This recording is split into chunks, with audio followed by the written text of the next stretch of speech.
Hello everyone, welcome back to advice brain. अगर आप business करते हैं या करना चाहते हैं तो जीएसटी समझना बहुत जरूरी है।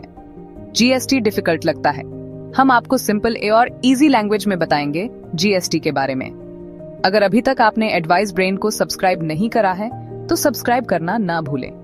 और ये हमारी जीएसटी की स्पेशल सीरीज चल रही है जिसमें हम डेली 3 वीडियो लेकर आते हैं और आज हम आपको बताने वाले हैं What are the reasons of cancellation of GST registration?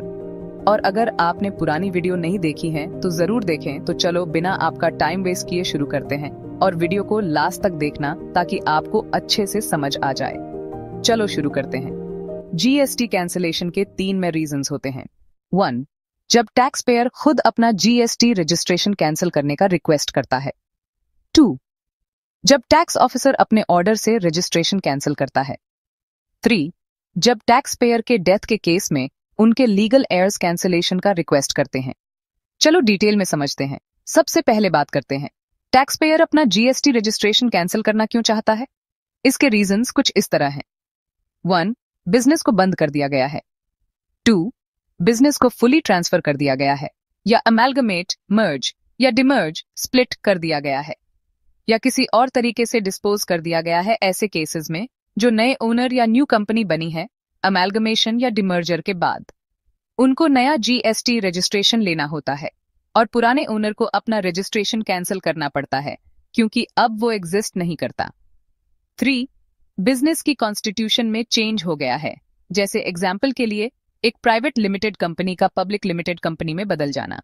अब बात करते हैं ऑफिसर जीएसटी रजिस्ट्रेशन कैंसिल क्यों करेगा। टैक्स ऑफिसर कुछ स्पेसिफिक रीजंस की वजह से जीएसटी रजिस्ट्रेशन कैंसिल कर सकता है। 1. अगर टैक्स पेयर अपने डिक्लेयर्ड प्लेस ऑफ बिजनेस से कोई एक्चुअल बिजनेस एक्टिविटी कंडक्ट नहीं कर रहा है। 2. अगर टैक्स पेयर गुड्स सर्विसेज का सप्लाई किए बिना ही इनवॉइस या बिल इश्यू कर रहा है, जो कि जीएसटी प्रोविजंस का वायोलेशन है। 3. अगर tax payer anti profiteering provisions का वायोलेशन करता है, जैसे कि आईटीसी का बेनिफिट कस्टमर्स तक नहीं पहुंचता। 1 जनवरी 2021 से एक नया रूल भी लागू हुआ है। 4. अगर टैक्स पेयर अपने इलेक्ट्रॉनिक क्रेडिट लेजर से 99% से ज्यादा टैक्स लायबिलिटी डिस्चार्ज कर रहा है, रूल 86B का वायोलेशन, जबकि उसके मंथली टैक्सेबल सप्लाईज 50 लाख से ऊपर हैं, कुछ एक्सेप्शंस के साथ। 5. अगर टैक्स पेयर कंटिन्यूअसली 2 महीने तक जीएसटीआर 3B फाइल नहीं करता या क्यूआरएमपी स्कीम वालों के लिए 1 क्वार्टर तक, तो जीएसटीआर 1 भी फाइल नहीं कर सकता और ऐसे केस में रजिस्ट्रेशन कैंसिल हो सकता है। 6. अगर tax payer input tax credit ITC को सेक्शन 16 या रूल्स के प्रोविजंस का वायोलेशन करके अवेल करता है, तो यह सब केसेस हैं जिनके बेसिस पर एक ऑफिसर आपका जीएसटी रजिस्ट्रेशन कैंसिल कर सकता है। तो दोस्तों, आज के लिए इतना ही। मिलते हैं नेक्स्ट वीडियो में। नेक्स्ट वीडियो में हम आपको बताएंगे कि what are the steps of cancellation of GST registration. अगर आपको यह वीडियो पसंद आई हो तो लाइक करें, शेयर करें और ऐसे ही और इंफॉर्मेटिव वीडियोस के लिए चैनल को सब्सक्राइब करें।